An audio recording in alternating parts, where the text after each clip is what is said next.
लेकिन दुर्लभ होने पर भी यही मनुष्य जीवन का सर्वश्रेष्ठ उद्देश्य और सर्वश्रेष्ठ लाभ है। तो हम तो संत नहीं हैं, लेकिन जो भगवान की लीला है वो अपने आप में ही दिव्य है, अपने आप में ही वो त्रिगुणातीत है। जन्म कर्म च मे दिव्यम एवं यो वेत्ति तत्वतः त्यक्त्वा देहम पुनर्जन्म न इति मामेति सो अर्जुना। ये श्लोक भगवत गीता के अंदर होने से इतनी बार उसका गायन किया गया है, इतनी बार उसको कोट किया गया है, और जितनी बार और करेंगे उतना भी वो कम है, क्योंकि यही हमारे जीवन का सार है। जैसे हम कहते हैं ना कि चाबी है, चाबी तिजोरी की चाबी है, और हमारे जीवन के बंधन से मुक्त होने की भी चाबी है। जिस जेल में हम लोग बंद हैं, वो जेल से बाहर निकलने के लिए भी चाबी यही है। जैसे चूहा जो है ना, वो अपने चूहेदानी में वो पकड़ा पकड़ा जाता है, तो क्या होता है, वो हर तरफ ऐसे ऐसे ऐसे घूमता है, इधर उधर हर तरफ देखता है कहाँ से बाहर निकलूं, लेकिन उसको पता नहीं है कि चाबी कौन सी है। तो वैसे ही हम लोग भौतिक दुनिया में सब लोग लगता है फ्री है, लेकिन सब लोग बंधे हुए हैं। जन्म मृत्यु जरा व्याधि दुख दोषानुदर्शनम, सब लोग उसमें फंसे हुए हैं। आध्यात्मिक, आदि भौतिक, आदि दैविक क्लेश और ताप में फंसे हुए हैं। तो उससे बाहर निकलने का है तो कोई इंडिया गेट, हाँ ऐसा कोई नहीं है, गेट वे ऑफ इंडिया वगैरह नहीं है। उसके लिए हरि कथा, जन्म कर्म चमे दिव्यम। हरि की कथा, क्या कहें आपको। जैसे हम लोग अभी तीर्थ यात्रा करते हैं, है ना, तो कभी वृंदावन जाते हैं, कभी द्वारका जाते हैं, कभी मथुरा जाते हैं, कभी जगन्नाथपुरी जाते हैं, कभी बद्रीनाथ जाते हैं, कभी अयोध्या जाते हैं, कभी साउथ इंडिया जाते हैं। तो हम लोग ना एक साथ में एक ही स्थान पर हो सकते हैं। वृंदावन में जाएंगे ना, जो जमुना किनारे गए तो जमुना किनारे ही हो सकते हैं, या इमली तला गए तो इमली तला ही हो सकते हैं, या और नंदगांव गए तो नंदगांव में पावन सरोवर में बैठे हैं तो पावन सरोवर में ही बैठ सकते हैं। एक साथ में आप दो स्थान बैठ सकते हो क्या? क्या आप भाई पावन सरोवर में भी हो और बाण गंगा में भी हो, ऐसा हो सकता है क्या?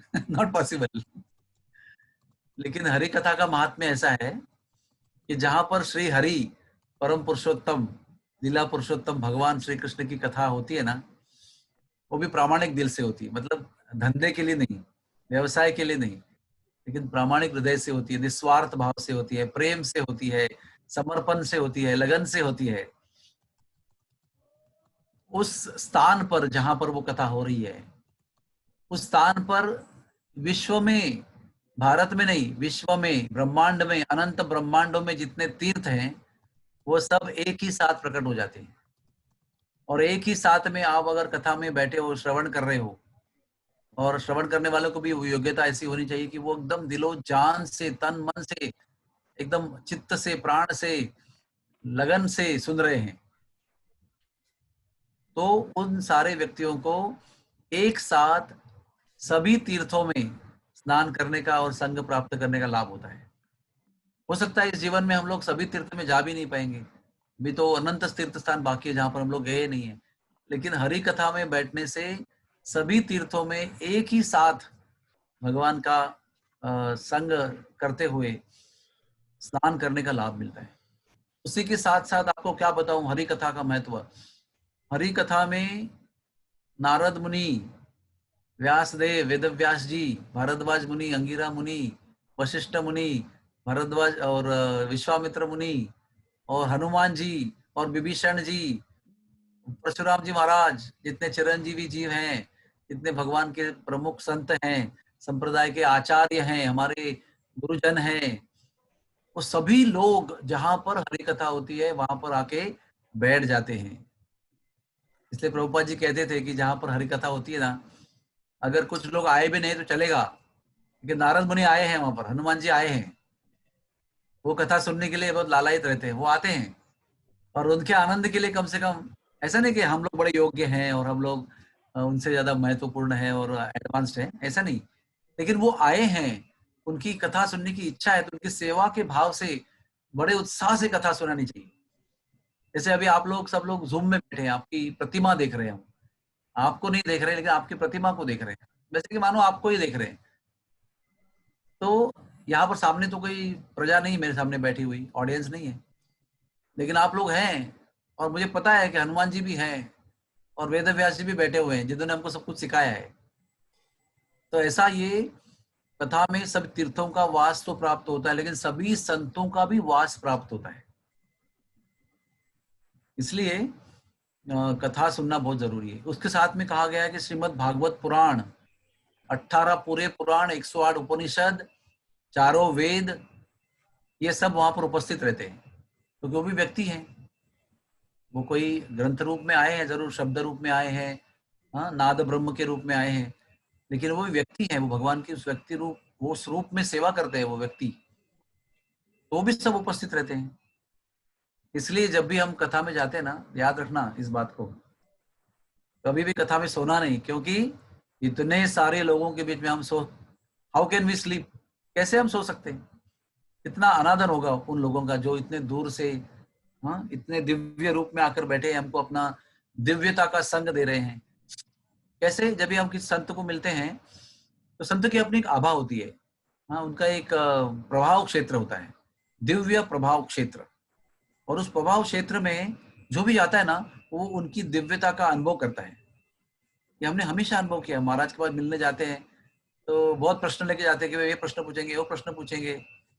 एक फाइनली क्या होता है, जब उनको मिलते हैं ना, सारे प्रश्न भूल जाते हैं, सारी चिंता मिट जाती है, सारा दुख दर्द मिट जाता है, और लगता है कि क्या पूछूं, अभी कोई प्रश्न बचा ही नहीं है, सब प्रश्नों का समाधान हो गया।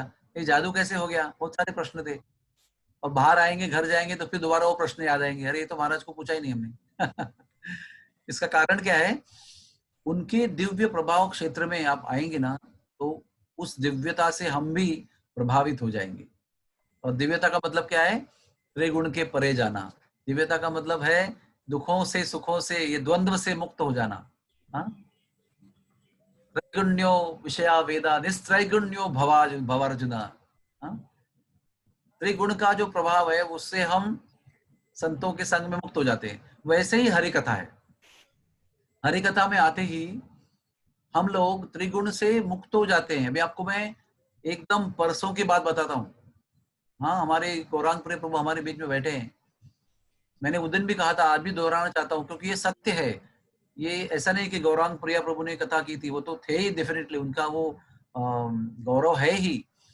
लेकिन हरि कथा का गौरव ऐसा है कि जब हरि कथा की जाती है और हरि कथा ध्यान से सुनी जाती है, तो त्रैगुण्यो विषया वेदा निस्त्रैगुण्यो भव अर्जुना, त्रैगुण्यो भव सब श्रोता। जितने भी सब श्रोता है वो निस्त्रैगुण्य हो जाते हैं। गौरव प्रभु ने कृष्ण के गुणों के विषय में जो उस दिन वर्णन किया था बुधवार में, क्या बताऊं, 59 मिनट के लिए, मुझे बाकी लोगों को पता नहीं, लेकिन मैं तो इस दुनिया में नहीं था, मैं इस दुनिया के परे गया था। और निस्त्रैगुण्य होने का जो अनुभव है वो क्या होता है, उसकी झलक मैंने उस दिन देखी। तो इसमें श्रोता का मन लगाकर, दिल लगाकर, आत्मीयता से कहना, और श्रोताओं का आत्मीयता के साथ सुनना, एकदम एकाग्रता के साथ, ये दो अगर कॉम्बिनेशन हो जाए ना, तो सारी जनता जो है ना, वो त्रिगुण के परे जाकर जो शुद्ध सत्व गुण का अनुभव है ना, जहाँ भगवान निवास करते हैं, उस गुण का अनुभव करेंगे। और उसका जब एक बार चस्का लग गया ना, फिर जीव बार बार उस स्थिति में जाना चाहेगा। और फिर एक स्थिति आएगी, स्टे हाई फॉर एवर, हमेशा हम उसी जगह पर रहेंगे। हाँ, कैसे स्टे हाई फॉर एवर मतलब क्या? हाई और हायर और हाईएस्ट, और उसी के बीच में ऊपर नीचे होते रहेंगे, नीचे आएंगे नहीं जमीन पर। प्रभुपाद ने कहा था ना, स्टे हाई फॉर एवर। तो ये कृष्ण कथा का, हरि कथा का महात्म्य है। और कृष्ण कथा के श्रवण में 4 चीजों की तुलना की गई है। मुझे अभी सब कुछ 4 याद आएगा पता नहीं, बताऊंगा आपको मैं। एक है चातक पक्षी, श्रोता को कैसे होना चाहिए। एक है चातक पक्षी। चातक पक्षी कैसा है ना, वो स्वाति जल ही पीता है। वर्षा ऋतु में जब स्वाति नक्षत्र आता है, उस नक्षत्र के दिन जब वर्षा होती है, तो ही वो वही जल जो है ना, वो आकाश में गिरने वाला, वो चोंच खोल के बारिश का जल पीता है। वो एक बार नीचे गिर गया तो वो चोंच लगा के पिएगा नहीं, वो खाली बारिश का जल ऊपर से गिर रहा है तो वो आ करके जितने बूंदे गिरेंगी वही साल में एक बार पिएगा। देखो कितना चूजी है वो, हाँ, कितना स्पेसिफिक है वो। तो श्रोता को ऐसा होना चाहिए। नीचे गिरा हुआ मतलब क्या, दुनियादारी की बातें, यहाँ वहाँ की बातें, बेफिजूल की बातें, हाँ, लव अफेयर, सब फिल्म स्टार्स, किसका मर्डर किसने किया, किसका पॉलिटिक्स किसने किया, राजनीति की बातें, वो सब नीचे गिरा हुआ पानी है, उसको हम पी नहीं सकते। अगर बारिश में ग्लास रखेंगे ना तो वो पानी पी सकते हैं हम लोग, लेकिन एक बार जमीन पे गिरा है तो पानी नहीं पी सकते उसको, स्विमिंग भी नहीं कर सकते उसको, इतना गंदा होता है वो, क्योंकि दुनिया ही इतनी त्रिगुण से भरी हुई है, इतनी गंदी है। एक हो गया चातक पक्षी, दूसरा हो गया राजहंस। राजहंस कैसा है, वो दूध और पानी मिला के देंगे ना उसको, तो वो दूध को ही पिएगा, पानी छोड़ देगा, दूध को ही पिएगा, पानी छोड़ देगा। कितना इंपॉर्टेंट प्रिंसिपल है ये। हम लोग बहुत कुछ सुनते हैं और कभी कभी न सुनने की इच्छा होने पर भी सुनना पड़ता है, लेकिन हमको लेना वही है जो हमारे लिए जरूरी है। और वो राजहंस को ना टेस्ट होती है वो दूध की, वो पानी में उसको इंटरेस्ट नहीं होता, कितना ही पानी मिला के दो।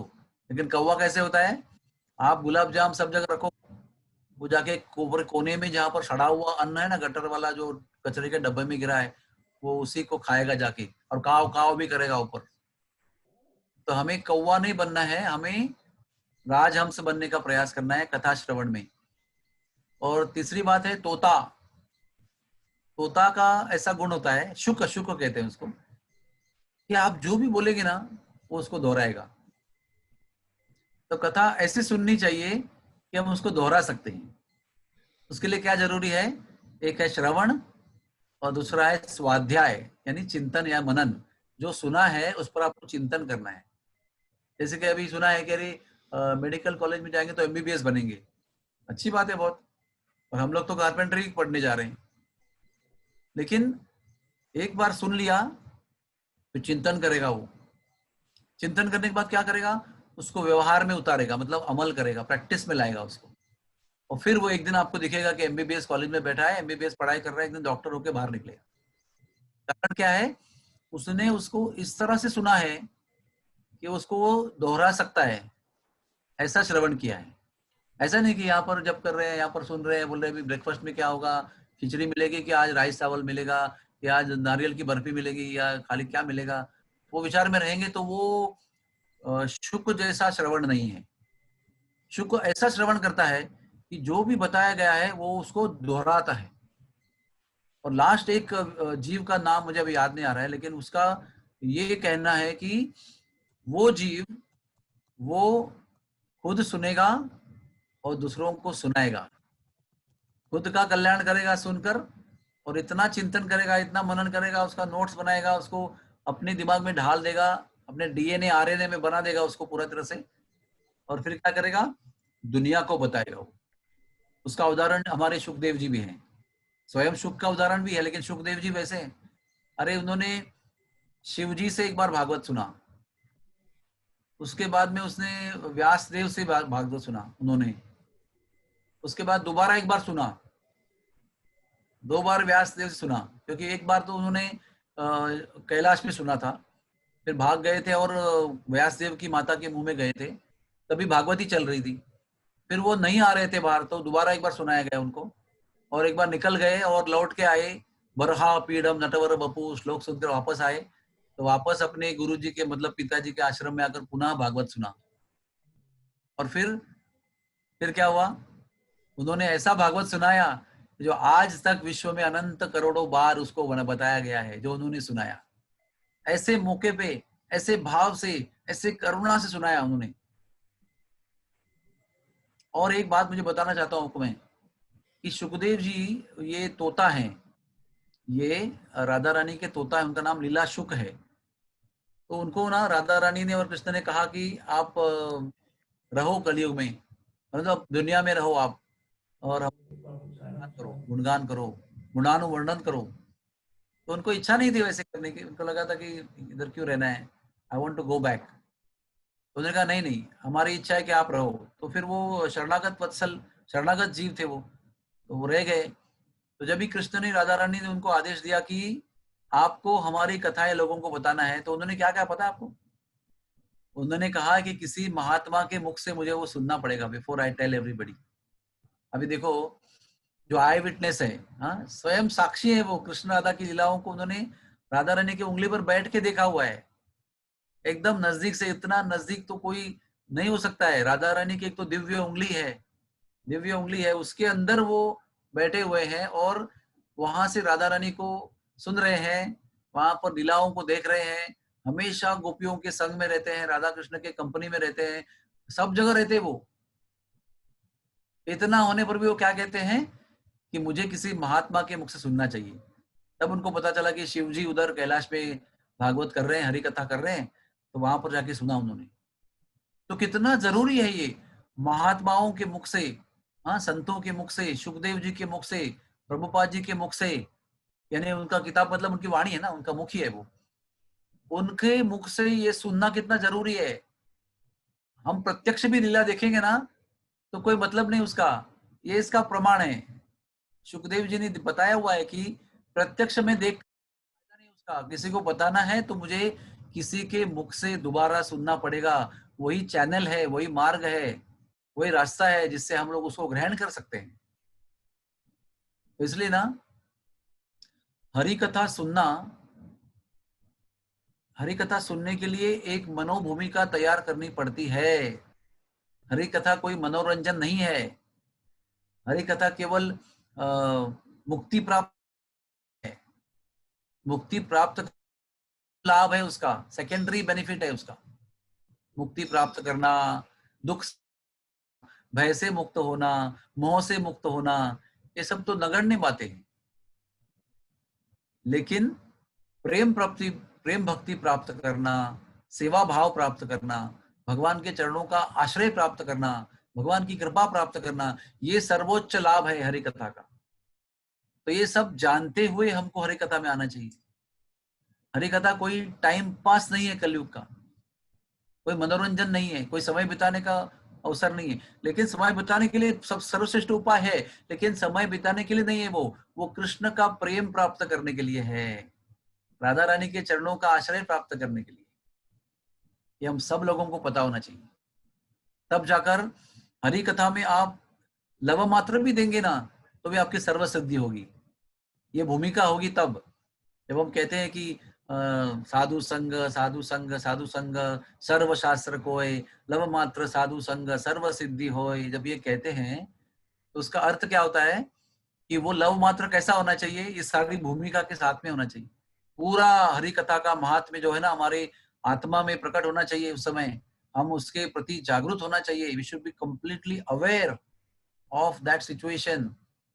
तब जाकर ये लव मात्र भी साधु संग ये सर्व सिद्धि को प्राप्त कर देगा। सर्व सिद्धि का मतलब वही है, भगवान के दिव्य चरणों का आश्रय, भगवान की सेवा की प्राप्ति और चिरंतन भगवान के ध्यान में मग्न रहना, ये सबसे बड़ी कृपा है। और इस दुनिया में कोई कृपा नहीं है। धन प्राप्त करना, आयुष्य प्राप्त करना, पत्नी प्राप्त करना, ऐश्वर्य प्राप्त करना, ये दुनिया की प्राप्ति नहीं है, सब नश्वर है। हरि कथा में जो हृदय लगाएगा, मन लगाएगा, वही परम पद पाएगा। हरि का भजन भी हम लोग हरि कथा सुनने के बाद में कर सकते हैं। भागवतम में प्रथम स्कंद में 7वें अध्याय में 7वां श्लोक है, जो मुझे याद नहीं है, लेकिन उसका अर्थ यह है कि हरि कथा सुनने से मोह भय और शोक का नाश होता है। आज के काल में सब लोग को वही तकलीफ है, कोरोना में मोह भय और शोक। ऑलरेडी इतना अटैचमेंट है, भय है कि वो छूट जाएगा क्या, छूट जाएगा क्या, छूट जाएगा क्या, पता नहीं है, कौन मरेगा मालूम नहीं है। और वो एक बार छूट गया तो फिर शोक होता है ना। हाँ? तो ये शोक जो है ना, यही हमको बांध के रखता है, यही जो आसक्ति की वजह से शोक होता है। और ये शोक हमको इस दुनिया में बार बार आने के लिए मजबूर करता है। तो ये श्रृंखला हमको तोड़नी है, और ये श्रृंखला तोड़ने के लिए दिव्य भगवान की दिव्य लीलाएं हमको सुनना है, तब जाकर हमारा कल्याण हो सकता है। और देखो, हमारे आज जिनकी कथा करने का हम प्रयास कर रहे हैं, वो कौन है? वो भगवान। हाँ, खाली वही जो बोलते हैं बलराम जी का बड़ा भाई, छोटे भाई है वो, देवकी का पुत्र है वो, वसुदेव का पुत्र है, नंद महाराज का पुत्र है। ये उनकी पूरी पहचान नहीं है, ये उनकी माधुर्य पहचान है, जैसे कि लीलामय पहचान है। लेकिन उसको समझने के लिए श्रीमद् भागवत में सुखदेव जी ने 9 स्कंदों का इतना प्रलंबित मतलब लंबा चौड़ा दीर्घ वर्णन किया है।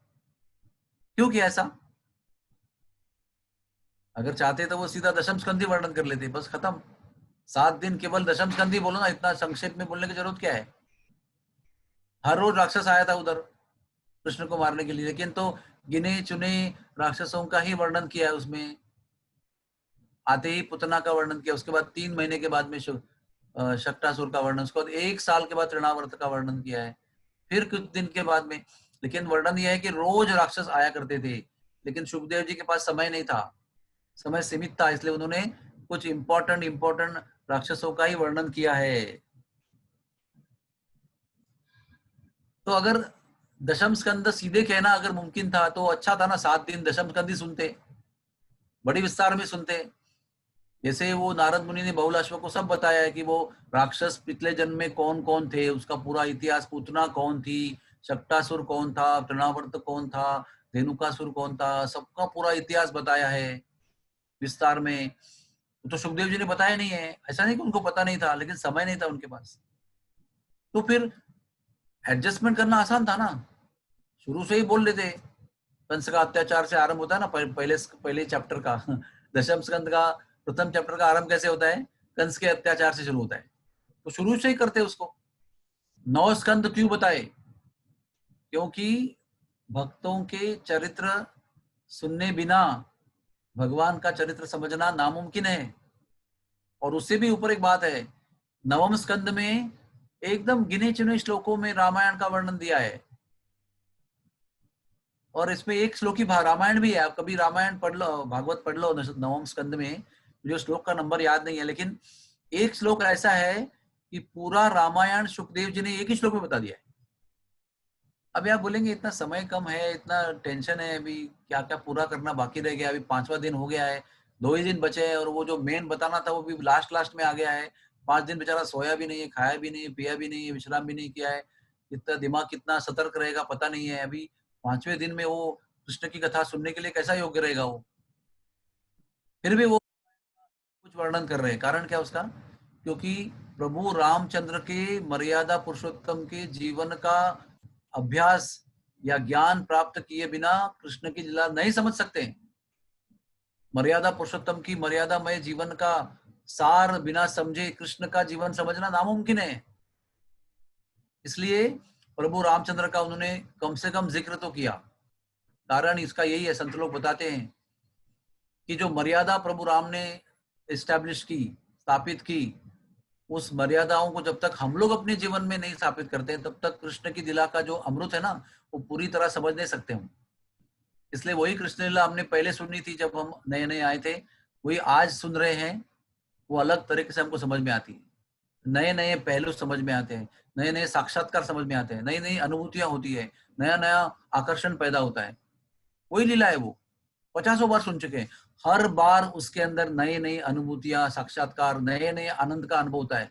क्यों होता है ऐसे, क्योंकि हर बार हम और मर्यादा का लाभ प्राप्त करके, पालन करके थोड़ा और आगे बढ़े रहते हैं, मर्यादा का पालन करके और थोड़े शुद्ध हुए रहते हैं।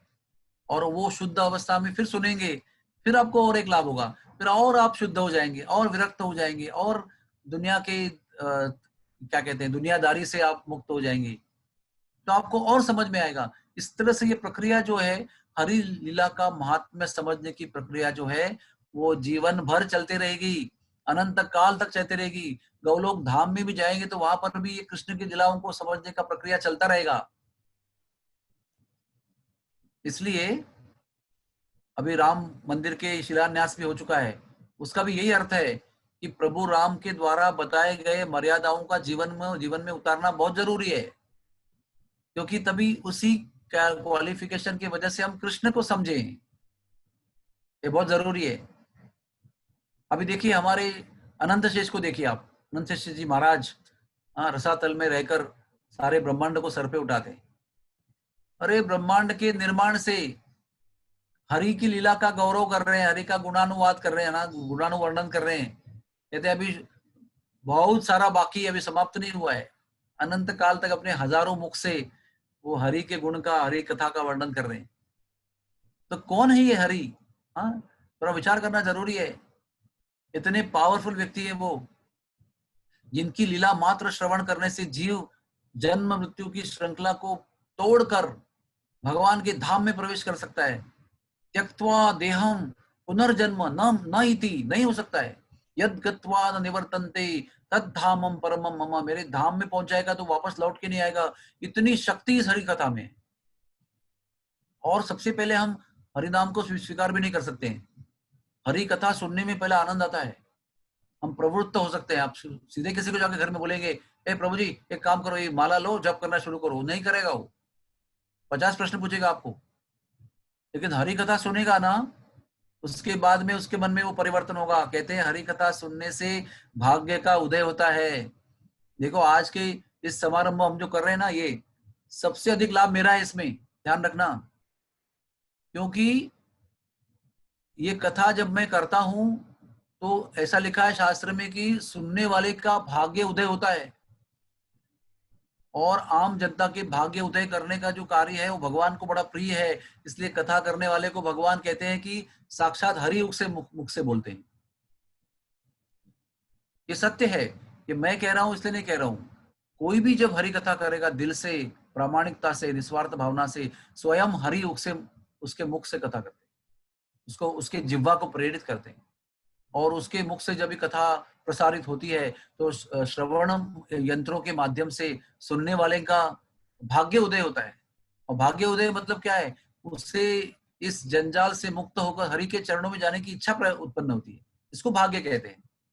धन दौलत नहीं बढ़ती है, लेकिन फिर भी हरि कथा के भौतिक लाभ भी बताए गए हैं। ये कथा सुनने से ये लाभ होगा, ये कथा सुनने से भय नष्ट होगा, ये कथा सुनने से पाप नष्ट हो जाएंगे, ये सब बताया गया है।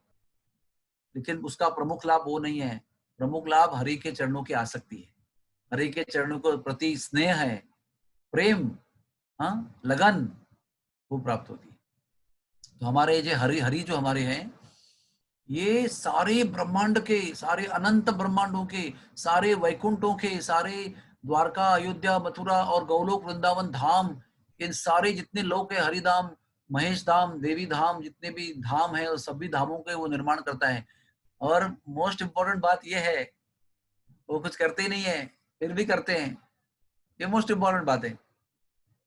एक विदेशी आया था भारत में, सब इंडिया घुमा, सब मंदिर देखे, देवी के देखे, हनुमान जी के देखे, सबके देखे, और बाद में कृष्ण के मंदिर में आया, देखा कि ये भगवान है। क्योंकि सब जगह हमने देखा है कि देवी किसी को मार रही है त्रिशूल से, हनुमान जी पर्वत उठा के भाग रहे हैं, शंकर जी ध्यान करने को बैठे हैं, और वो देवता ये करने बैठे हैं, कोई वो करने बैठा, हर एक कुछ ना कुछ कर रहे हैं। एवरीबडी इज डूइंग समथिंग, कोई ना कोई सेवा कर रहा है, कार्य कर रहा है। ये एक ही व्यक्ति जो है वो मुरली बजा रहा है, वो खेल रहा है खाली, बस ही इज एंजॉयिंग कंप्लीटली। तो ये भगवान है, क्योंकि इसको काम करने की जरूरत नहीं है, ही सिंपली एंजॉयिंग। भोक्ताराम यज्ञ तपसाम सर्वलोक महेश्वरम सुहृदम सर्वभूतानाम ज्ञात्वा माम शांति मुच्यति। भोक्ता सबका एक ही भोक्ता है, बाकी सब सेवक है। एकले कृष्ण आर सब भृत्य, हाँ? और क्या आगे, नचाए नचाए करो नृत्य सबको नचाते रहते हैं, खुद नाचते हैं और उनकी ताल में सब लोग नाचते हैं। ऐसे हरि है ये, केवल इच्छा मात्र से। अरे उनके विस्तार भी ना, केवल नजर से दृष्टिपात करके सृष्टि का निर्माण करते हैं। और केवल उनकी इच्छा से ही सब लोग निर्माण होते हैं, जो निर्माण करने वाले हैं। इच्छा से बलराम जी का निर्माण होता है, उनकी इच्छा से आगे चतुर्युग का निर्माण होता है, वैकुंठों का निर्माण होता है। हाँ, वो खाली प्रेम की लीला करते हैं बस, only loving pastimes, nothing else, no other work. जो दिल चाहे वो प्रेम की लीलाएं करते रहते हैं वो। कितने बढ़िया भगवान है हमारे। हाँ, और उनसे उनका एक गुण है, इतने बड़े नियंत्रक है वो, उनकी इतनी 64 गुण है उनके अंदर, 6 ऐश्वर्य उनके अंदर है, क्या नहीं है उनके अंदर। फिर भी अपने भक्तों पर इतना प्रेम करते हैं ना, भक्तों के अधीन रहते हैं। सर्व नियंत्रक, सर्वलोक महेश्वरम, गौलोकेश्वर परात्पर भगवान जो है ना, वो अपने भक्त के अधीन रहते हैं। देखो, वो कहते हैं ना, वो ब्रज में एक बढ़िया बात कहते हैं, योगी खोजत, तपी खोजत, ध्यानी खोजत।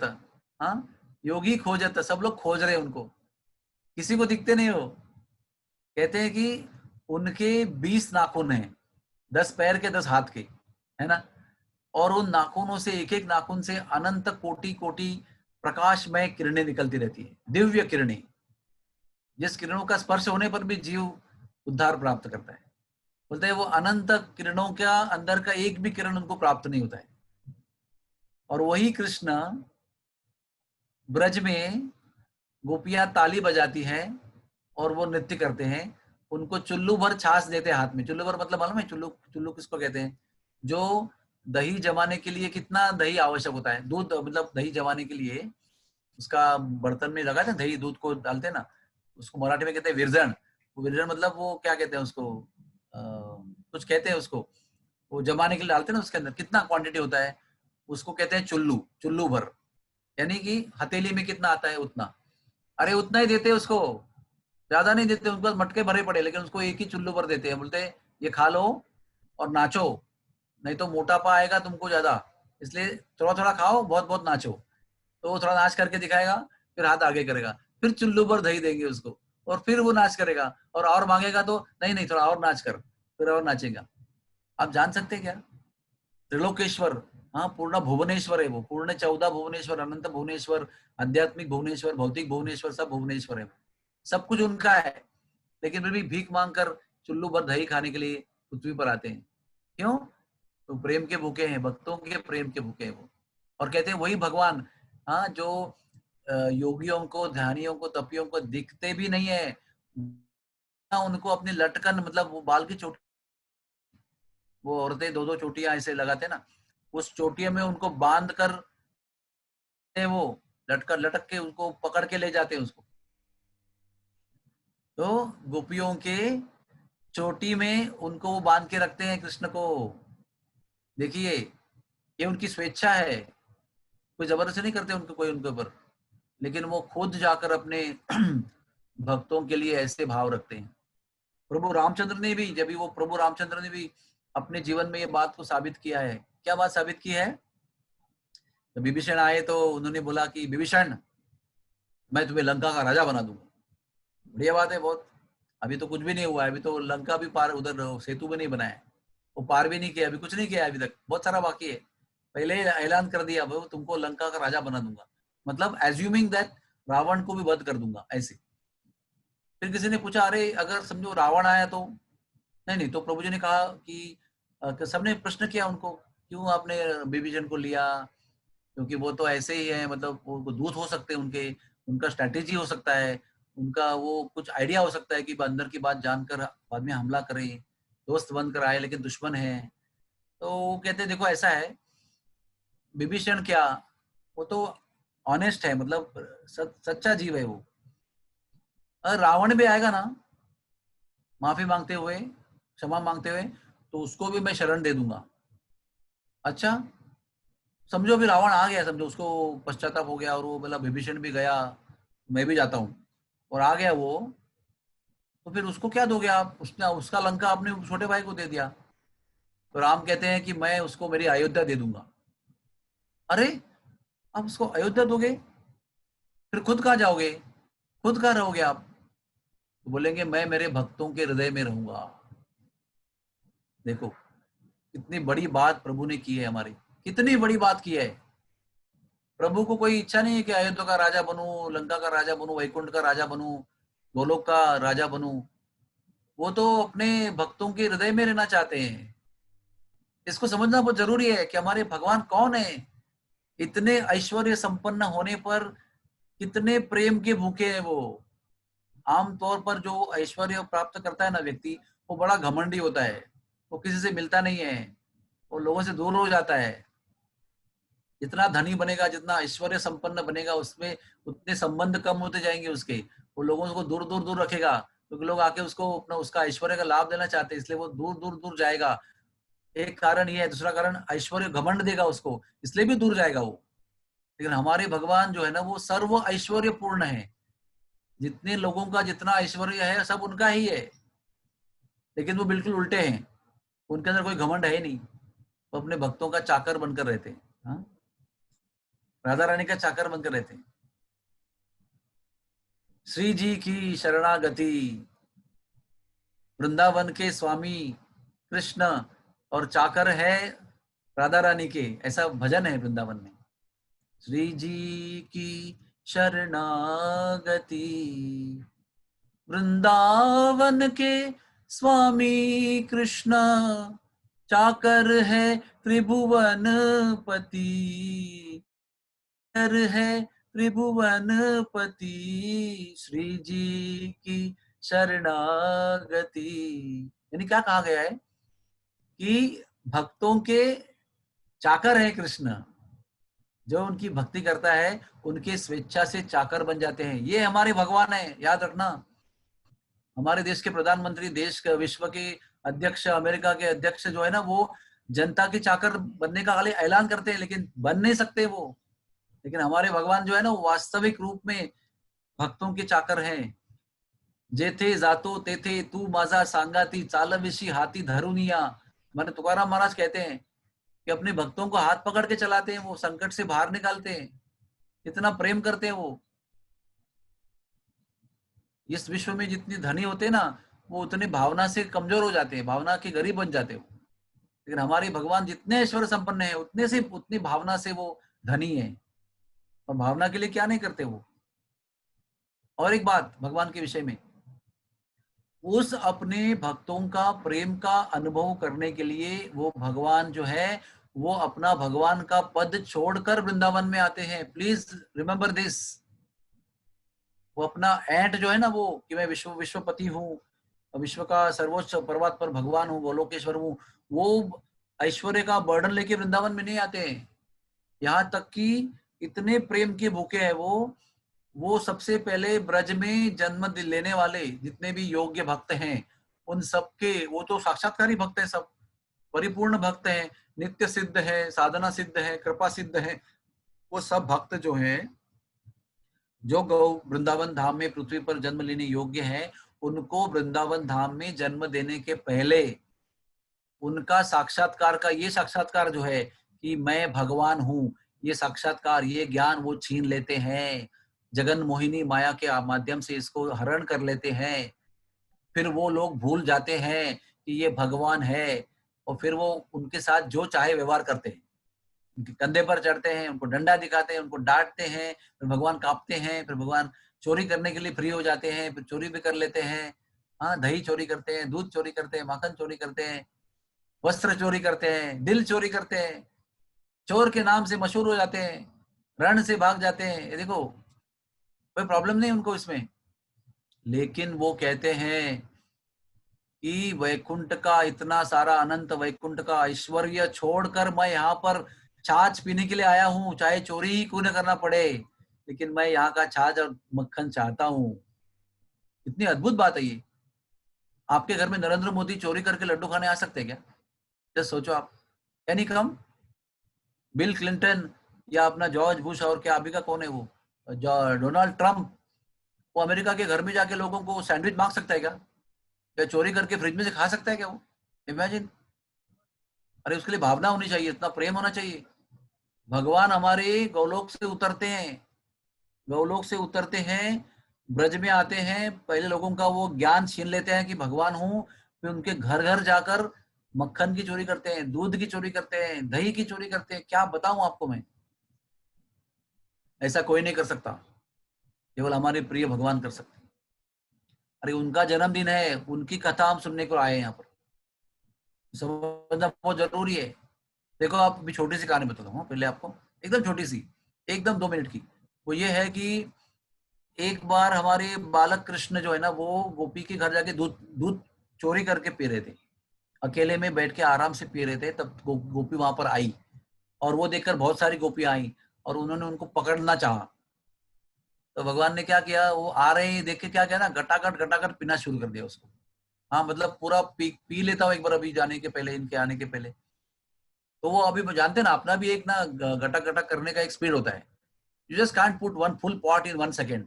उसको धीरे धीरे गटकना पड़ता है, श्वास। और वो तो बहुत सारा हमारा एक फिलोसॉफी है मेडिकल में, डिग्लूटिशन वो कहते हैं उसको।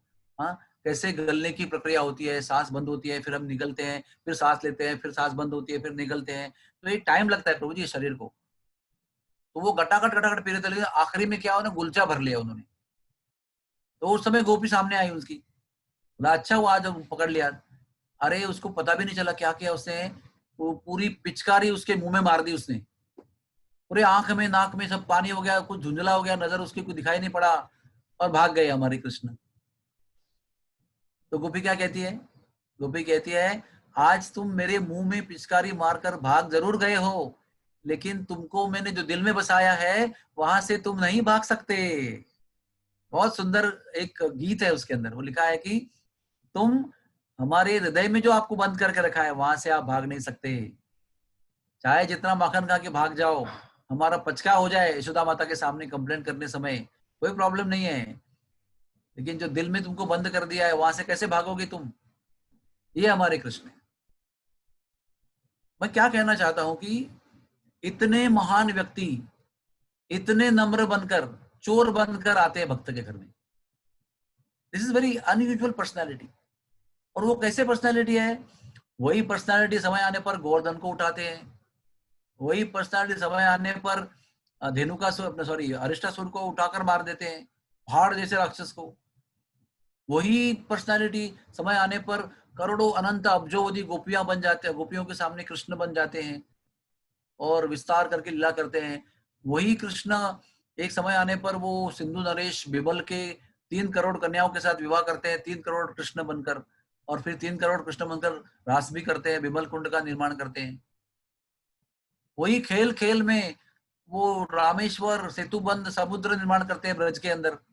वही अपने इच्छा मात्र से आंख बंद करो आंख खोलो इसके बीच के अंदर 4 धाम प्रकट करते हैं, बद्रीनाथ, केदारनाथ, वृंदावन धाम, काम्य वन में। वो भगवान है वो। कभी मुंह खोलकर ब्रह्मांड दिखा देते हैं, कभी इच्छा हो गई तो चतुर्भुज नारायण बन जाते हैं। क्या क्या नहीं करते वो तो ब्रज की लीला है। बाहर जाके, मथुरा के बाहर जाके क्या क्या नहीं किया उन्होंने। ऐसे भगवान है वो, अनंत लीला पुरुषोत्तम है वो, लेकिन अपने भक्तों के सामने ऐसे रहते हैं जैसे कुछ पतो ही ना है वाको, कुछ समझे ही ना है। वो गवार है बिल्कुल, कुछ उसको कुछ एटिकेट पता नहीं है, कैसे छुप छुप के आके पल्लू खींचता है, कुछ शर्म भी है इसको। गोपियां गाली देती है उसको और सेवा में लगाती है, अरे देख हेल उठा जा रे ये छोरा नंद जू को, क्या बोलते हैं, अरे बहुत वजन भारी है भैया, उठा के सर पे दे दो, तो वो उठा के देते हैं। हेल मतलब बोझा, हाँ, नेक मतलब जरा सा, नेक हेल उठा जा रे ए छोरा नंद जू को, क्या कैसे बोलते हैं, कैसे एड्रेस करते हैं, ए नंद के, ए नंद के, ऐसे उसको एड्रेस करते हैं। और ये भी बेचारा पागल जैसा जाके उधर बरसाना में जाकर रोड पे कंकड़ बेचता है, मतलब कंकड़ बीनता है। क्यों? तो सब सखियां पूछते हैं, अरे क्या कर रहे हो यहाँ पर? तो बोले नहीं, कंकड़ बेच रहा हूँ भैया, कंकड़ बीन रहा हूँ। लेकिन कंकड़ बीन क्यों रहा है? कहीं राधा रानी ना आ जाए वहां से, उनका दर्शन करने के लिए वहां पर आ गया वो। और रह नहीं सकता नंदगांव में अधिक समय तक, इम्पॉसिबल।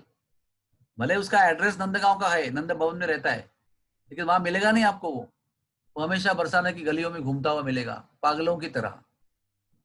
कभी कुछ बन रहा है, कभी कुछ बन रहा है, कभी कुछ कंगन बेचने वाला बन रहा है, तो कभी मेहंदी वाला बन रहा है, तो कभी माला फूल बेचने वाला बन रहा है, कभी ढाडिन, कभी मालिन मतलब झाड़ू करने वाला बन रहा है, कभी ज्योतिषी बन रहा है, कभी ब्रह्मचारी बन रहा है, कभी सन्यासी बन रहा है, कभी बाबा बन रहा है।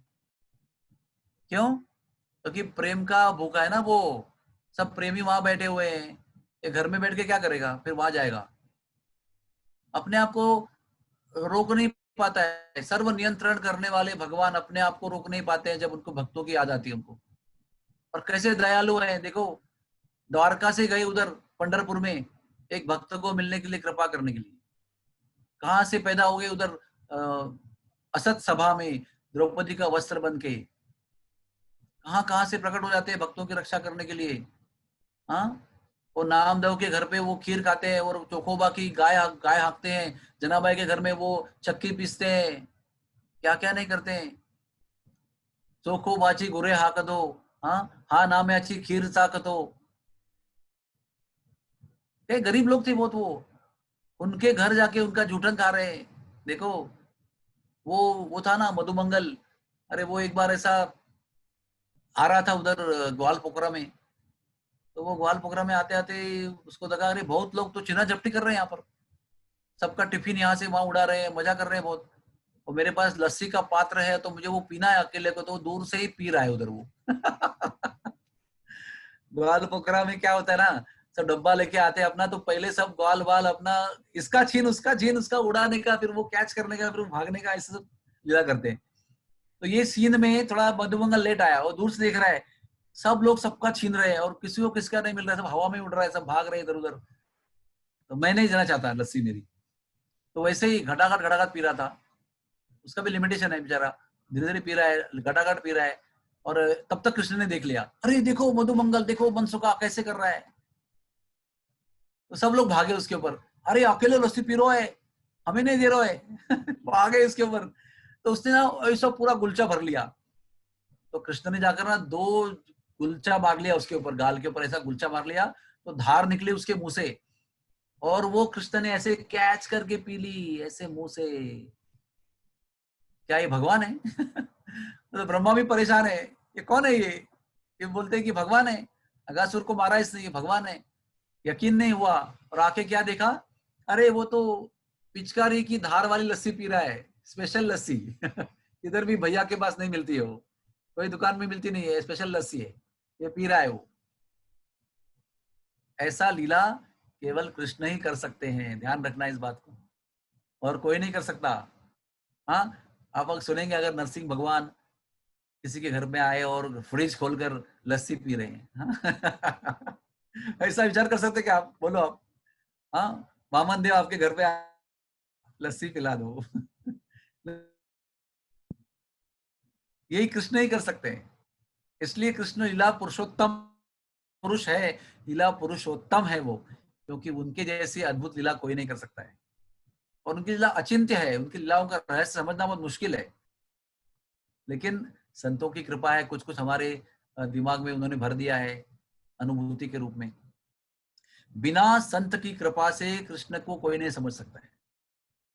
एक संत ने अपने जितने भी साक्षात्कार हैं, सारे साक्षात्कार श्री कृष्ण भगवान ने अपने भक्तों, उसका सारा तिजोरी का चाबी जो है ना, वो भक्तों के हाथ में दे दिया है।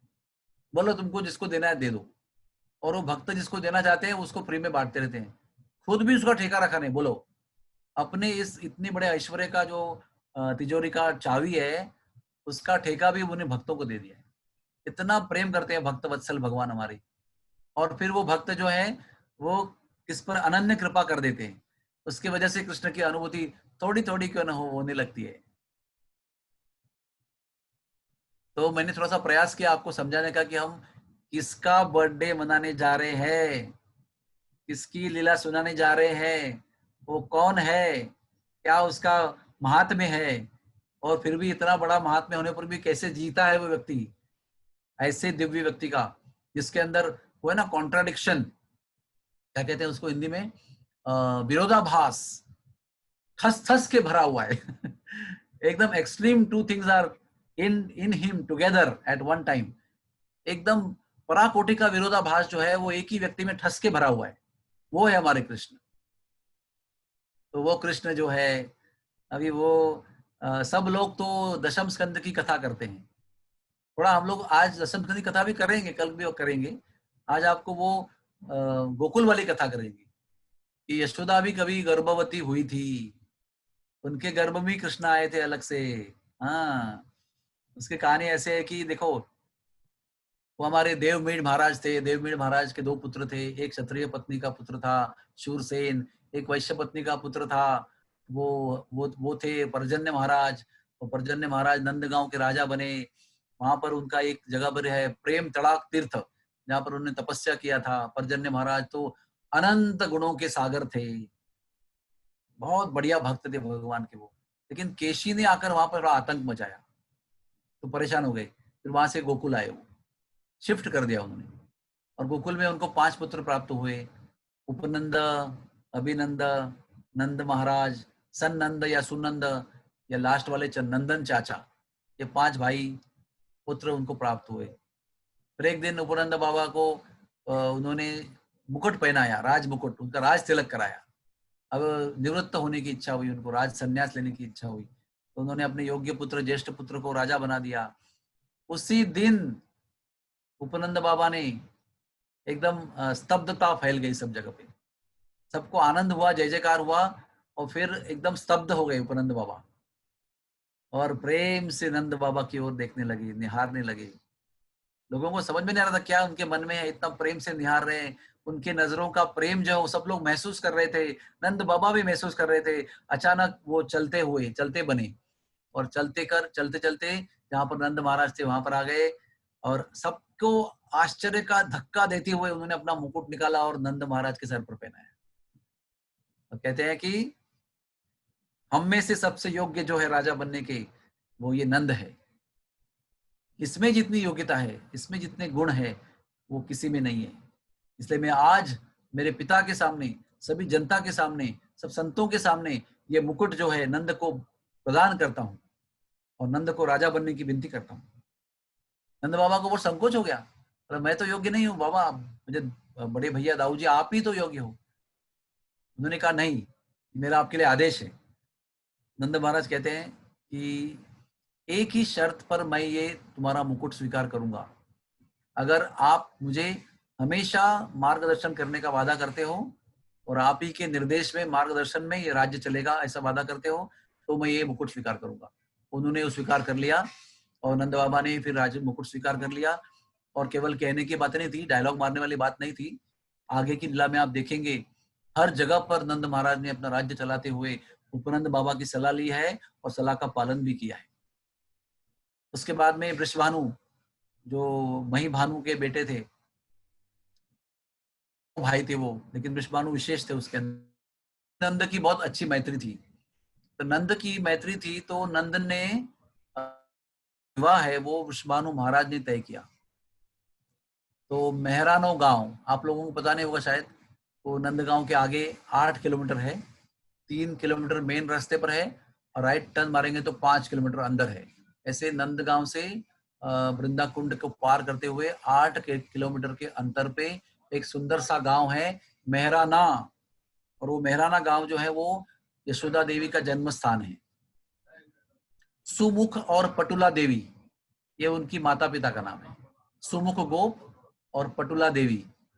और 2 भाई है उनको, यशधर और यशवंत, और एक इनका नाम है यशोदा देवी।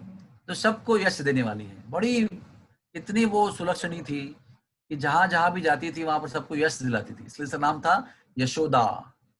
तो उस सुंदर कन्या का प्रपोजल वृषभानु महाराज ने नंद बाबा के लिए लाया, और उसको स्वीकार किया गया, और बड़ी धूमधाम से यशोदा और नंद का विवाह हुआ। तो फिर वो वहीं निवास कर रहे थे। लेकिन इतना सब कुछ अच्छा अच्छा अच्छा अच्छा होने पर भी एक समस्या थी, उनको संतान नहीं हो रही थी। क्या करे, अभी ठाकुर जी की क्या इच्छा है पता नहीं। तो सभी ऐसा था ना कि क्या कहें, नंद बाबा का राज्य जो है ना नंदगांव में या गोकुल में, अरे राज्य के हर व्यक्ति को वो नाम से जानते थे। राज्य की सारी गायों को व्यक्तिगत रूप में पहचानते थे वो। राज्य के हर एक जानवर को या हर एक मनुष्य के जीव को व्यक्तिगत रूप से जानते थे वो। इसलिए वो जब पावन सरोवर में स्नान करने गए तो उनको पता चला कि ये आदमी तो यहाँ का नहीं है, ये तो बड़ा ऐश्वर्य संपन्न आदमी है, लेकिन नंदगांव का नहीं है ये। तो क्योंकि वो हर व्यक्ति को जानते थे अपने गांव के, ये इसका प्रमाण है। तो इतना उनका प्रेम था, वैसे ही जनता का उन पर प्रेम था। तो सभी जनता जो है ना वो दुखी थी कि हमारे नंद बाबा को संतान नहीं हो रही है। और नंद बाबा हर रोज गोकुल में रहते हुए यमुना में स्नान करते थे भोर के समय उठकर। अभी सुनिए, एक दिन उनको प्रातः विधि में लेट हो गया क्योंकि वो लेट उठे, और नदी में जाने के लिए भी देर हो गई। और जो गोकुल में संत जन थे, ऋषि जन थे, मुनिगण थे, ब्राह्मण थे, वो सब लोग अपने समय पर स्नान करते थे। रोज सुबह उनका दर्शन हुआ करता था नंद बाबा को। तो नंद बाबा इस दिन लेट होने की वजह से ये जमुना जी में प्रातः विधि करने को जा रहे हैं, और सारे संतगण ब्राह्मण वृंद जो है वो स्नान करके आ रहे हैं, और रास्ता में उनकी मुलाकात होती है। जैसे ही संतगण ब्राह्मणगण नंद बाबा का दर्शन करते हैं, उनके मुख से एक वाक्यता के रूप में एक साथ में एक आशीर्वाद निकलता है, पुत्रवान भव। सभी ब्राह्मण वृंद ऋषि वृंद जो है वो एक मुख से बिना प्लानिंग किए उत्स्फूर्त तरीके से पुत्रवान भव ऐसा आशीर्वाद देते हैं। नंद बाबा जो है ना हंस पड़ते हैं। वो कहते हैं अभी ये आशीर्वाद आप इस उम्र में दे रहे हो, अभी ये तो हमारा अवस्था भी ऐसी नहीं है कि पुत्र प्राप्ति हो जाए, और हंस के चले जाते हैं। और साधु वृंद जो है उनको भी आश्चर्य होता है कि कैसे हमारे मुख से ये आशीर्वाद निकला बिना प्लानिंग का। तो उन्होंने उनको उत्तर दिया, देखो ये जो आशीर्वाद हमने आपको दिया है, ये आशीर्वाद हमने आपको हृदय से दिया है, हमने कुछ मन से बुद्धि से सोच सोच कर कंपोज करके नहीं दिया है, ये हृदय से स्फूर्त तरीके से निकला हुआ है, स्वयं स्फूर्त आशीर्वाद है ये। इसलिए ब्राह्मणों के मुख से जब कुछ कोई निकलता है तो वो भगवान की वाणी होती है। ऐसे उन्होंने नंद बाबा को बोल दिया। लेकिन उनके मन में भी धाक धूक हो रही थी कि हमने बोला तो सही, अगर ये सच नहीं हुआ तो जनता का ब्राह्मणों के वाणी पर का विश्वास उड़ जाएगा। वो चिंतित हो गए और सीधे अपने गुरु के पास गए, शांडिल्य मुनि। ये शांडिल्य मुनि ना नंद बाबा के यहाँ ही निवास करते थे। तो सारे ऋषि मुनि भजन करने वाले सब उनके पास पहुंच गए, गुरु महाराज ऐसे ऐसे सवेरे घटना हुई और हम सब लोग ने एक साथ एक वाक्यता के साथ एक मुख से उनको आशीर्वाद दे दिया, पुत्रवान भव। अभी करना क्या है बताओ, अभी ये सच नहीं होगा तो गड़बड़ हो जाएगा पूरा। तो शांडिल्य मुनि ने उनको कहा कि आपको गोपाल मंत्र का यज्ञ करना होगा, 18 करोड़ गोपाल मंत्र का आहुति देना पड़ेगा आपको, तब जाके आपका ये जो वाक्य कहा हुआ वाक्य जो है ना वो सत्य में आएगा। अभी वो गोपाल मंत्र तो मैं बोल नहीं सकता आपको क्योंकि वो गुप्त मंत्र है और वो बहुत पावरफुल मंत्र है और वो ब्राह्मण दीक्षा में प्राप्त होता है, वो है। तो वो गोपाल मंत्र का उन्होंने 18 करोड़ आहुतियां अर्पण किया यज्ञ में। और जब ये 18 करोड़ आहुति समाप्त हो गई तो यज्ञ की पूर्ति के समय यज्ञ कुंड से एक नील तेज प्रकट हो गया, भव्य दिव्य नील तेज प्रकट हो गया और वहां से प्रकट होकर आकाश में गया। सबने देखा, वेरी ऑब्वियस, आकाश में गया और वो नील तेज ही था, लेकिन तेज ने बालक का रूप धारण किया। अभी तक तेज रूप में ही है वो, लेकिन शेप बालक का हो गया उसका। तो वो तेज बालक का रूप, बालक का आकार धारण करके उतरा वापस नीचे और नंद बाबा के हृदय में प्रवेश किया उसने। नंद बाबा इतने प्रफुल्लित हो गए, इतने आनंद विभोर हो गए और सुंदर भी हो गए, बहुत भाव विभोर हो गए वो आनंद से। और वो सुंदर भाव विभोर नंद महाराज के हृदय से वो तेज जो है यशोदा देवी के हृदय में प्रवेश किया उसने। यशोदा देवी प्रफुल्लित हो गई, आनंदित हो गई, सुंदर तो थी वो और अनंत गुणित सुगंधित सौंदर्यमती हो गई वो। और फिर उसके हृदय में से वो तेज उनके गर्भ में स्थापित हो गया। यशोदा देवी गर्भवती हो गई, बोलो बधाई हो, बधाई हो। देवी गर्भवती हो गई और वो दिन था कार्तिक पूर्णिमा का। एक शास्त्र में लिखा है कि मार्गशीर्ष शुद्ध प्रतिपदा के दिन उनका गर्भवती वो हो गई। एक जगह लिखा है कार्तिक पूर्णिमा में वो गर्भवती हो गई। हाँ, वो तो कल्पभेद के रूप में हम समझ सकते हैं, वो इम्पोर्टेंट नहीं है। लेकिन आप कार्तिक पूर्णिमा से भी गिनेंगे ना तो बराबर जन्माष्टमी तक आपको 9 महीने का समय मिलेगा, 9 महीना और कुछ दिन का समय मिलेगा, जितना आजकल के मेडिकल साइंस में प्रेगनेंसी का पीरियड होता है। हाँ, 9 मंथ्स 9 डेज। तो इस तरह से यशोदा गर्भवती हो गई, पूरे गोकुल में आनंद ही आनंद फैल गया, आनंद ही आनंद फैल गया, नामुमकिन था वो हो गया। हाँ, इसलिए कहते हैं जन्म कर्म चमे दिव्यम। नंद महाराज और यशोदा देवी के शरीर के संबंध से उनका जन्म नहीं हुआ है, यज्ञ के मार्ग से जन्म हुआ है, दिव्य रूप से जन्म हुआ है उनका। हमारा जन्म तो योनिज जन्म है, योनिज कहते हैं उसको, योनि मार्ग से होता है। योनि मार्ग से हमारा बीजारोपण भी होता है, योनि मार्ग से हमारा जन्म भी होता है। बहुत दर्दनाक होता है जन्म वो, लेकिन भगवान का जन्म जो है ना अयोनिज है, दिव्य इसलिए कहते हैं उसको। ये समझना बहुत जरूरी है कि जो क्या कहते हैं उसको, पुनरुत्पादन की अवस्था से परे जा चुके हैं दोनों, फिर भी उनका जन्म जो है हुआ है। ये बहुत इंपॉर्टेंट बात है। देवकी वसुदेव की बात अलग थी, वो तो नए नए नवपरिणित विवाहित युगल थे वो। लेकिन नंद महाराज यशोदा ऐसे नहीं थे, तो बुजुर्ग थे बहुत। कोई 65 ईयर्स और 75 ईयर्स के और अगर बच्चा हो गया तो क्या बोलेंगे आप, आश्चर्य ही बोलेंगे ना उसको। वो तो प्रकृति के नियम के परे है। तो प्रकृति के नियम के परे जाकर भगवान ने जन्म लिया है, यशोदा देवी के गर्भ में प्रवेश किया है। और एक आश्चर्य की और बड़े अद्भुत बात यह है कि भगवान के साथ साथ योग माया भी गर्भ में स्थित हो गई यशोदा की। और वो यशोदा के गर्भ में जो स्थित हो गए वो कौन से भगवान थे? प्लीज अंडरस्टैंड, वो देवकी वाले डिफरेंट है और ये डिफरेंट है। हाँ, ये यशोदा का नंदन है, वो देवकी नंदन है। देवकी नंदन ऐश्वर्य वाले हैं। वो तो पूरे जब जन्म हुआ तो भी जानती थी देवकी वसुदेव कि ये भगवान है, लेकिन यशोदा वाले जो कृष्ण है उसको कोई जानता नहीं है कि ये भगवान है। वो तो लाला है हमारा, ना वो जानते हैं, ये भी छोड़कर आए हैं। इनकी विशेषता क्या है? ये सारा ऐश्वर्य का टोपी उतार के आए हैं, चप्पल भी उतार के आए बेचारे नंगे पैर ही घूमते हैं, कभी मट्टी खाते हैं, कभी क्या करते हैं पता नहीं। ऐसे इनकी अवस्था है। वो कृष्ण यशोदा के गोद में आए हैं और साथ साथ अपनी बहन को भी लेके आए हैं। क्यों? क्योंकि गोलोक वृंदावन में जब पृथ्वी गौ माता बनकर रोते रोते गई थी, तभी वो श्री एक वर्णन में आता है कि वो गोलोक धाम में ले गए ब्रह्मा जी उसको। क्षीर उदक शाही जो विष्णु है उनके पास गए थे सब लोग प्रार्थना करने के लिए, तो क्षीर उदक शाही विष्णु उनको गौलोक लेके गए थे। तो उस समय योग माया को भगवान ने कहा था कि जब मैं आऊंगा ना, मेरे पहले 6 लोग आएंगे, उनका कंस वध कर देगा। 7वें गर्भ के रूप में मेरा भाई आएगा अग्रज, बलराम जी महाराज। तो उनके गर्भ को ना आप संकर्षित कर देना, आप ट्रांसफर कर देना, और जब वो आप वो सेवा करेंगे, दिव्य सेवा करेंगे, तो उस सेवा के बदले में मैं आपको मेरी बहन बना दूंगा और आप मेरे ही साथ में एक ही गर्भ में निवास करोगे और मेरी बहन के रूप में। ये उनको वरदान दिया भगवान ने। इसलिए योग और यशोदा कृष्ण, माधुर्य कृष्ण यशोदा की गोद में विराजमान हो गए। और फिर यथावकाश जिस समय कृष्ण का जन्म मथुरा में हुआ, उसी समय इनका जन्म यहाँ हुआ। लेकिन एक बात सबको लिख के लेना चाहिए, बहुत इंपॉर्टेंट है वो, उनके अंदर जन्म का बहुत सूक्ष्म फर्क भी है। भगवान का जन्म रोहिणी नक्षत्र में हुआ है, दोनों कृष्ण का नक्षत्र यही नक्षत्र में जन्म हुआ है, लेकिन फिर भी टाइम एक नहीं है। देखो, हर एक नक्षत्र के 4 चरण होते हैं। चरण मतलब समय, कालावधि। हर एक नक्षत्र का एक कालावधि होता है, वो 4 चरण में विभाजित होता है। उसमें द्वितीय चरण में देवकी कृष्ण का जन्म हुआ है।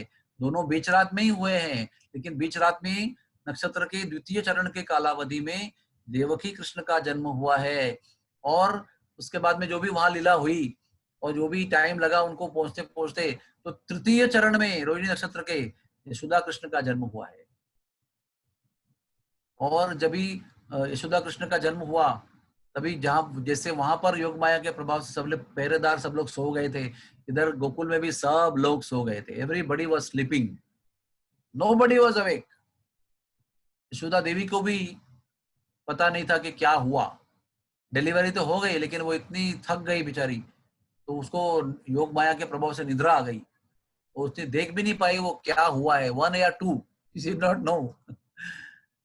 तो उसके बीच में वसुदेव आए, और वसुदेव आए तो देखा सब सो रहे हैं।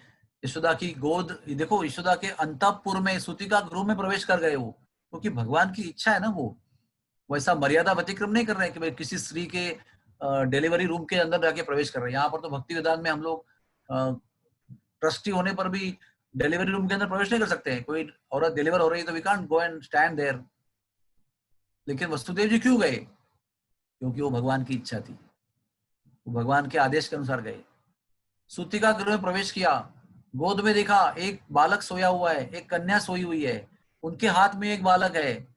तो उन्होंने वो अपने बालक को जैसे रखा, तो उनके हाथ का बालक देवकी कृष्ण जो था वो यशोदा कृष्ण के अंदर विलीन हो गया, एक रूप हो गया। वो भी आश्चर्यचकित हो गए, ये क्या चमत्कार है, हमको तो एक्सचेंज करने को कहा था, हमने रखते ही गायब हो गया। वो उस बालक के अंदर प्रवेश कर गया, वो एक रूप हो गया। मतलब ऐश्वर्य संपन्न कृष्ण जो है वो माधुर्य कृष्ण के अंदर विलीन हो गए। इसी बात पर हम समझ सकते हैं कि जब मथुरा से, वृंदावन से मथुरा जाने का प्रसंग आया, तो कौन गया? वो देवकी कृष्ण चला गया। तो माधुर्य कृष्ण का क्या हुआ? माधुर्य कृष्ण जो है सूक्ष्म रूप में सबके हृदय में प्रवेश किया उसने, भाव रूप के अंदर उत्कट संग देने के लिए। एक कृष्ण था माधुर्य, वो अनंत माधुर्य कृष्ण बनकर भाव रूप में सभी गोपियों के, ब्रजवासियों के हृदय में प्रवेश किया। क्योंकि वृंदावनम पादम न एकम न गच्छति, ऐसा कुछ कहा है ना उन्होंने, वृंदावन के बाहर वो कदम रखते ही नहीं कभी माधुर्य कृष्ण। तो कहाँ गए वो भाव रूप में सबके हृदय में प्रवेश कर गए। और जो देवकी कृष्ण को लेके आए थे ना यशोदा, वो वसुदेव जी महाराज, वही चले गए और वो आगे का लीला उन्होंने वही किया, सब कुछ उस रूप में किया, ऐश्वर्य भाव में किया। क्योंकि वहां पर सब लोग उनको जानते थे कि ये भगवान है, ये परात्पर भगवान है, ये गोलोकेश्वर है, ये कृष्ण है, ये गोविंदम आदि पुरुषम, ये सब आदि पुरुष वही है, ये सब जानते थे। देवकी, वसुदेव, कुंती और भीष्मदेव सब जानते थे, अर्जुन सब जानते थे, एवरीबॉडी वाज नोइंग दिस। तो फिर वसुदेव ने उस कन्या को उठाया और फिर वो चलते बने, और आगे जाकर की लीला हम आपको कल सुनाएंगे। तो ये जन्म कर्म चमे दिव्यम एवं यो वेत्ति तत्वतः, जिसको ये तत्वतः समझ में आता है कि कैसे ये दिव्य है, वो भगवान की परम कृपा को प्राप्त कर लेता है, वो ही परम पद पाएगा जो हरि भजते सदा, वो ही परम पद पाएगा। ये दिव्यता को जो समझ में आएगा ना, वो उनकी कृपा को प्राप्त करेगा, वो उनकी कृपा का पात्र होगा। इसलिए हम लोग साधुओं से, संतों से, प्रभुपाद से, गुरु महाराज से सुनकर ये कथा दोहराते हैं, ताकि इसको कहने से हमारे हृदय की परम शुद्धि हो जाती है, हम अपने आप को धन्य प्राप्त करते हैं, धन्य हो जाते हैं हम, सुनने वाले, कहने वाले सब धन्य हो जाते हैं। ऐसा ही हरि कथा का प्रभाव है। अरे गौरव है हरि कथा। 1973 के पहले जब टीवी आया था भारतवर्ष में पहली बार, हमने देखा है हमारे बचपन में घर घर में लोग भगवान की कथा करते थे, रामायण करते थे, हरि पाठ गाते थे, हाँ, भगवान के विचारों की चर्चा करते थे। हर शाम को हाथ पांव धोकर बाहर से आकर सब परिवार बैठा था, बुजुर्ग भी बैठते थे और हरि की कथा करते थे, राम की कथा करते थे, और फिर आरती करते थे, गाते थे, फिर भोजन करके सो जाते थे, राम की और प्रभु की याद में, कृष्ण की याद में। 73 में टेलीविजन आया, तब ये सब भूल गए और वो इडियट बॉक्स को चिपक गए सब लोग, और बाकी सारी कथाएं सुनने लगे। हाँ, किल बिल और छाया गीत और फूल खिले गुलशन गुलशन और मराठी मूवी और हिंदी मूवी सब देखने लगे, सब हरि कथा को भूल गए। लेकिन हमको पता होना चाहिए कि ये हरि कथा जो है, ये हमारे भारतवर्ष के वैदिक संस्कृति की धरोहर है। This is legacy of Indian culture. Vaishnav धर्म का ये धरोहर है हरि कथा सुनना। सब लोग तड़प रहे हैं दुनिया में, जन्म मृत्यु जरा व्याधि दुख दोषानुदर्शनम, हाँ, कितने कष्ट प्राप्त कर रहे हैं। आदि भौतिक, आदि दैविक, आदि आत्मिक क्लेश से तप्त हैं सब लोग, छुटकारा चाहते हैं, कैसे मुक्त हो जाएं। लेकिन हमको जरूर ये समझना कि इसको मुक्त होने का तरीका हमारी धरोहर है, जो नित्य रूप से हरि कथा श्रवण करने की हमारी जो विधि है, वही हमारी तारणहार विधि है। ध्यान रखना इस बात को, और इसको मिस नहीं करना। चाहे आप जवान हो, चाहे आप बुढ़े हो, चाहे बच्चे हो, स्त्री हो या पुरुष हो, या विरक्त हो या गृहस्थ हो, डजंट मेक एनी डिफरेंस। विरक्तों के लिए भी वही है और गृहस्थों के लिए भी वही विधि बताई गई है। हरि की कथा सुनना, गृहे थाको वन्ने थाको, सदा हरि बोले डाको, सुखे दुखे भूले नाको, वदने हरि नाम हरि कथा करो रे। इतनी बड़ी धरोहर हमको प्राप्त हो गई है, क्यों हम इतने कंजूस हैं? Why are we so miserly? Except Krishna कथा, कृष्ण कथा को जीवन में स्वीकार करो, अपने जीवन का अंश बनाओ, जीवन का अविभाज्य अंग बना दो उसको, जीवन ही हरि कथा बना दो। जब आप कृष्ण को समर्पित करेंगे, हरि कथा को समर्पित करेंगे, आपका जीवन भी हरि कथा का एक्सटेंशन होगा। Please understand this, please understand this. Krishna की कथा और हमारी कथा अलग नहीं है, लेकिन हम अपने आप को अलग कर चुके हैं, इसलिए वो अलग हो चुकी है। लेकिन जब अपने आप को हम कृष्ण की सेवा में एक रूप बना देते हैं, कृष्ण की सेवा में मग्न हो जाते हैं, तो हमारा जीवन भी, हमारे जीवन की घटनाएं भी हरि लीला का एक हिस्सा बन जाती है, उसका एक्सटेंशन हो जाता है। ये मौका हमारे लिए है, ये अवसर हमारे लिए है। इसलिए जन्माष्टमी आती है हर साल। क्यों आती है? कोई जरूरत नहीं उनको यहाँ पर आने की। भगवान को हमारे विश्व में आने की कोई जरूरत नहीं है। There is no need. उनके गौलोक धाम में अनंत, हमारे से अनंत गुणित भक्त हैं। अगर यहाँ पर एक है तो वहां 1 करोड़ है, ऐसे अनंत गुणित भक्त वहां पर जो शुद्ध भक्त है, निस्वार्थ है, निरपेक्ष है, समर्पित है, ऐसे अनंत भक्त वहां पर उनकी निरंतर सेवा करते रहते, प्रेम भरी सेवा करते रहते। क्या जरूरत है उनको आने की? फिर भी प्रेम के वश, करुणा के वश वो यहाँ पर आते हैं, अपने नाम को देते हैं, अपनी कथा को देते हैं, अपने रूप को प्रदर्शित करते हैं, अपने धाम को प्रकट करते हैं। क्या नहीं करते वो? कितनी करुणा है उनकी, नाम रूप लीला धाम सब हमारे लिए प्रकट किया उन्होंने, ताकि हम जैसे जो पतित जीव है ना, वो bad luck unfortunate souls, they can get attracted to him, ताकि वो अब लौट चले, वो ले जाएंगे अपने धाम में, बुला रहे हैं सबको, इसलिए आते हैं वो।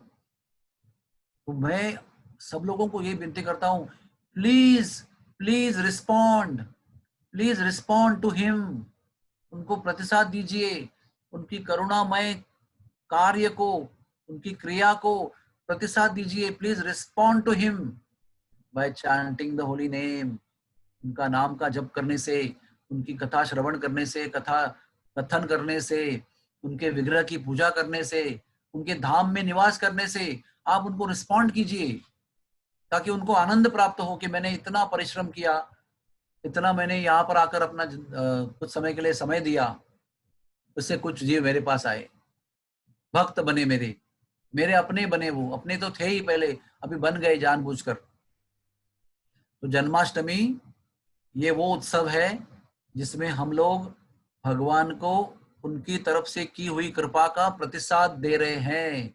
We are responding to the unlimited mercy of the Lord that He has showered upon us. Please understand. उस भावना से आप कृतज्ञता के भाव से जन्माष्टमी को मनाइए, तब जाकर जन्माष्टमी उत्सव आपके जीवन में सफल है। और आप जैसे भक्तों के जीवन में हर रोज जन्माष्टमी होती है। जिस दिन, जिस समय आप कृष्ण का नाम लेते हो, उस समय कृष्ण आपके हृदय में अवतरित होते हैं, आपकी जिह्वा पर नाचते हैं, आपके हृदय के आंगन में नाचते हैं, बार बार अनंत बार वो आते हैं। तो भक्त को जन्माष्टमी का अनुभव हर रोज का है, केवल श्रावण वद्य अष्टमी को नहीं है, वो तो है ही, उसमें तो हम धूमधाम से मनाते हैं, लेकिन हर रोज उस भक्त के लिए जन्माष्टमी का उत्सव है जो नंद बाबा ने वहां मनाया नंदोत्सव के रूप में, जो हम कल चर्चा करेंगे उसके बारे में। तो ये हमारे लिए एक मौका है। तो आप सबको मेरी विनती है, इसी भाव से आप जन्माष्टमी को देखो, इसी भाव से जन्माष्टमी को मनाओ, संपन्न करो, तब हम भी धन्य हैं और जन्माष्टमी का दिन भी धन्य है। हरे कृष्णा कृष्णा कृष्ण हरे राम राम राम हरे हरे। Thank you very much, very very much. Thank you so much Vishwaroop प्रभु। श्री राधे श्याम। बहुत ही सुंदर कथा, रोमांच करने वाली, हृदय को पोषण करने वाली। सबसे अच्छा पॉइंट लगा, डोनाल्ड ट्रंप या नरेंद्र मोदी किसी के घर चोरी करने नहीं जाएंगे, नहीं जाएंगे। तो कृष्ण बहुत, यहाँ पे मैं और व्रतचंद्र प्रभु दोनों साथ में सुन रहे हैं। मैं जानता हूँ उस बात को, मैं जानता हूँ मैं जानता हूँ उस बात को। हरे कृष्णा। किसी का बहुत धन्यवाद। अगर आपके पास 5 मिनट हो तो कोई प्रश्न ले लें, प्रश्न या कुछ कमेंट हो। बिल्कुल ले लो प्रभु जी, हम तो तैयार हैं आपके लिए। बताओ क्या प्रश्न है आपका। कोई भी हाथ ऊपर करेंगे तो हमको समझेगा। आप में से कोई हाथ, हाँ, they will raise hand, then we will understand. Yes, yes, yes. Okay, ये मितांश पुरोहित 2B and RN1 जो भी है, मैं उनका अनम्यूट कर रहा हूँ। हरे कृष्णा प्रभु जी, धन्यवाद, प्रणाम प्रभु जी। पहले तो आपका धन्यवाद करेंगे। आप प्रभु जी ने शुरुआत में धन्यवाद किया कि आप इतना समय निकाल कर आए, बहुत ही अच्छा लगा। वैसे आपने कथा बहुत ही शांत भाव से शुरुआत करी। शुरुआत में आपने सातक पक्षी का एग्जाम्पल दिया कि वो एक बार ही वो बारिश का ही पानी पीता है, और उसको एक्सप्लेन भी किया कि किस प्रकार हमें भी इस जगत में नीचे गिरी हुई सब सांसारिक बातों को हमें नहीं सुनना चाहिए, जैसे मर्डर के विषय में या और भी कितने सारे जो आज बॉलीवुड के विषय में चल रहे हैं, सिर्फ हरि नाम को ही सुनना चाहिए। और उसी से रिलेटेड दूसरा भी एग्जाम्पल दिया कि किस प्रकार हमें भगवान श्री हरि की कथाओं को सुनना चाहिए। और आगे भी आपने बताया कि ये तीसरा पॉइंट बताया था, उसमें बहुत ही अच्छा लगा कि हम छू के उसने स्वयं राधा रानी के उसके पास रहता है, परंतु जब उसे कथा करने के लिए कहा गया तो उन्होंने बोला कि मैं साधुओं के द्वारा इस कथाओं को सुनने के बाद ही बोलूंगा। तो ये पॉइंट बहुत ही महत्वपूर्ण लगा कि जब हम साधुओं के मुख से सुनते हैं और उसको जब रिपीट करते हैं आत्मसात करके, तो उस कथा में दूसरों के लिए बहुत ही मर्मदायक होता है, दूसरों के हृदय को शांत प्रदान करने के लिए होता है। और एक पॉइंट आपने बताया था कि भगवान श्री कृष्ण ने अपनी जो लीला है, उनकी चाबी है, कुंजी है, वो अपने भक्तों को दे रखी है कि उनके माध्यम से वो चाहे तो ही दे सकते हैं। तो उसको भी मैंने रियलाइज किया कि आपने अपने आपको जो चाबी आपके पास है तो आपने तो दरवाजा ही नहीं लगा के रखा है, पूरा ओपन रखा है। आप इतना भाव से आज कथा बताया, वो पूरा का पूरा हमारे ऊपर मर्ची है। आपने शांत भाव से शुरुआत किया और अंत में जाकर जो एक्साइटेड होकर बताया है, वो सीधा सीधा हम ऐसे लग रहा था जैसे भाव में चले गए। करुणामय की हरि का नाम ध्यान से सुनिए, कृष्ण भगवान का नाम इतना ध्यान पूर्वक जप कीजिए कि वो जीवा पर तांडव करते हो, नृत्य करते हो प्रतीत हो। तो ऐसा लग रहा था कि हम सीधे आपके समक्ष बैठे और आपका भाव सीधा हृदय में प्रवेश करा। जैसा आपने बोला कि 2 दिन पहले प्रभु जी के मुख से आपने हरि कथा सुनी थी, तो वो आपने 59 मिनट था, वो पूरा का पूरा उस भाव में चले गए। तो वो आज हमने उतना तो नहीं, लेकिन थोड़ा बहुत अनुभव किया कि हम पूर्ण रूप से सब कुछ भूल के पूर्ण रूप से आपकी कथा सुन रहे थे। और प्रभु जी, आपने दूसरा एक जो मेरे अंदर बहुत टाइम से क्वेश्चन था, वो आपने आज उसका निवारण कर लिया कि देवकी के कृष्ण और यशोदा के कृष्ण, उसको भी बहुत अच्छे से एक्सप्लेन किया। वो बहुत विशेष रूप से मेरे लिए बहुत ही अच्छा, क्या बोलते हैं, साक्षात्कार और बहुत अच्छा समझने में मिला। तो ओवरऑल पूरी की पूरी कथा अगर बताने जाए तो बहुत अच्छी, बहुत ही हृदय को पोषण करने वाले थे। Thank you very much. कोई प्रश्न का तो सवाल ही नहीं उठा प्रभु जैसी कथा में। Thank you very much. तो फिर कल मिलते हैं बिल्कुल 11 बिल्कुल। o'clock। और कल इतवार है, उम्मीद है और लोग आएंगे सुनने के लिए इतवार के कारण। तो हमारा नियम ऐसा है कि हम शार्प 10:55 को आएंगे और शार्प 11 को शुरू करेंगे। तो कोई, we are not Indian time, we are GST, Golok standard time. Hare Krishna, thank you very much. Hari बोल, जय भगवान। थैंक यू, जय हरे कृष्ण, हरि बोल। ओके, कल सब टाइम पे आ जाना। हरि बोल। और आपके परिवार वालों को भी लेके आइए जरूर। हरे कृष्ण। चलो।